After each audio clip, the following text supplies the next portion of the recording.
څه وکړل، دا مړه خو زما لپاره حرامه وه. باید ما د باغ والا نه اجازه اخیستې وه او بیا مې خوړلې وه.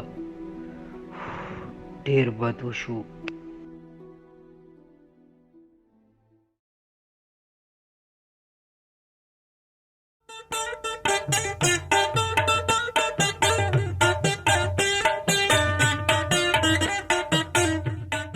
سلام علیکم لالا. وعلیکم السلام.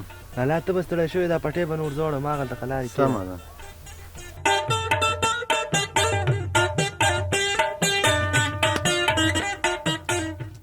السلام علیکم. وعلیکم السلام. مشره ښې جوړې صحت ښه ده؟ خبرې خیر ده. مشره د دې باغ مالک تاسو یا؟ نه وروره د دې باغ مالک زه نه یم، زه د دې باغ باغوان یم. ښه د ستاسو د باغ نه چې کومه ویاله راوتې ده په هغې کې مې اودس کولو، نو همدا مهال ستاسو د باغ یو مڼه پکې راغله، اما راواغېستله او ومې خوړله.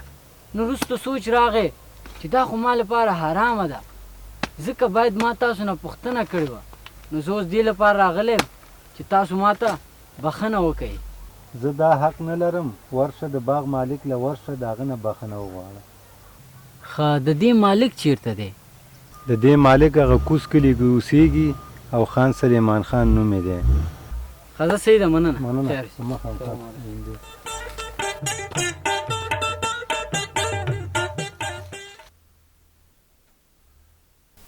السلام علیکم. وعلیکم السلام. خان صاحب ښه خیر دی؟ صحت ښه دی؟ خیر. مهرباني وکړئ. خان صاحب ډېرې بښنې سره ستاسو وخت مې ونیو. هېڅ خبره نه ده ځوانه.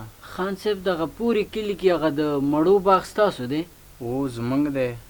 خان صاحب د هغې باغ نه چې کومه ویاله راوتې ده نو هلته ناست وم او اودس مې کاوه، نو یو دم ستاسو د باغ نه یو مڼه راله په هغه ویاله کې، اما راواغېستله او ومې خوړله.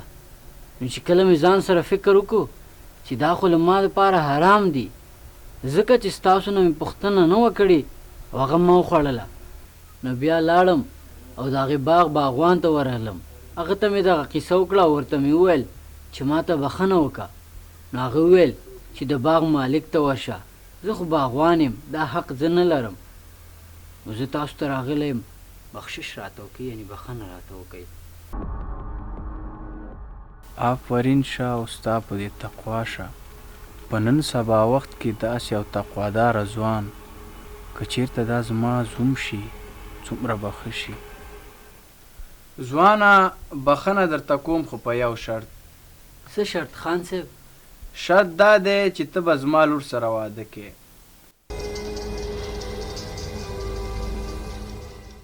والله د دې نه بله ښه خبره چېرته ده؟ په نن سبا وخت کې دومره غټ ولور دی، ولا که څوک ښځه کوی شي او بیا دا یې خوشې راکوي، غوړي لا غوړي. خان صاحب ما ته ستاسو شرط منظور دی. سمه ده خو څه خان صاحب؟ مخکې له دې چې زما لور سره واده وکړي د خپلې لور ټولې ځانګړتیاوې درته ښایم. مهرباني وکئ. زما لور ړنده ده، ګونګۍ ده، کڼه ده او بله دا چې په خپو هم شله ده. نو که ته اوس غواړې چې زه تا ته بښنه وکړم نو زما لور سره به واده کې. اوس یې خوند وک، د باران نه پټېدم، د ناوې لاندې مې شپه شوه، خو زه خیر دا به مې قسمت کې وه، پس توکل په خدای. سمه ده خان صاحب ما ته منظوره ده. بس صحیح ده، خپله کورنۍ سبا راولېږه، بس د واده نیټه به وټاکو. صحیح ده انشاءالله. اوس به ستاسو په اجازه ځله.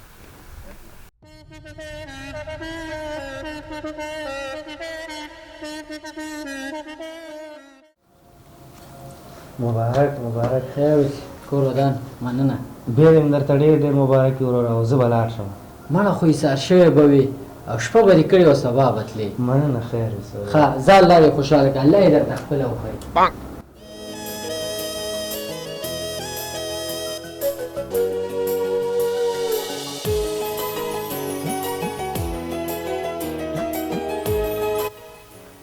السلام علیکم ورحمت الله.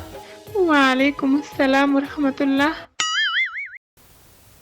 زما ښځه خو کڼه نه ده نو بیا پلار ولې ویلې چې زما لور ړنده ده ګونګۍ ده کڼه ده او شله ده دې کې به څه مطلب و هغه به درته زه وایم چې دې کې څه مطلب و زما پلار چې تا ته ویلي و چې زما لور ړنده ده هغه دا معنی چې ما هیڅ نامحرومه انسان په سترګو باندې نه دی لیدلی بیا یې درته ویلي و چې زما لور کڼه ده هغه دا معنی چې ما تر اوسه د نامحروم انسان غږ نه دی اورېدلی بیا یې درته ویلي و چې زما لور ګونګۍ ده ځکه زما ژبې له حق ویلو او د الله تعالی له ذکر پرته هېڅ خبره نه ده کړې او بیا یې چې درته ویلي و چې زما لور شله ده د دې دا معنی چې ما تر اوسه هغه ځای ته په خپو باندې حرکت نه دی کړی چې د کوم ځای په تګ کې الله تعالی په قهر کیږي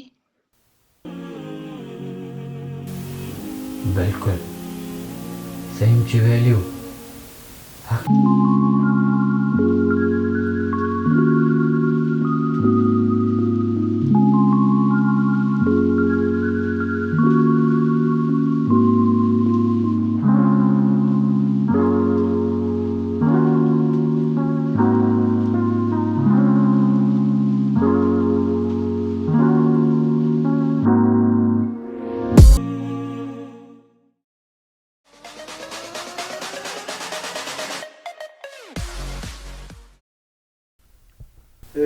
وانه بخښنه درته کوم خو په یو شرط څه شرط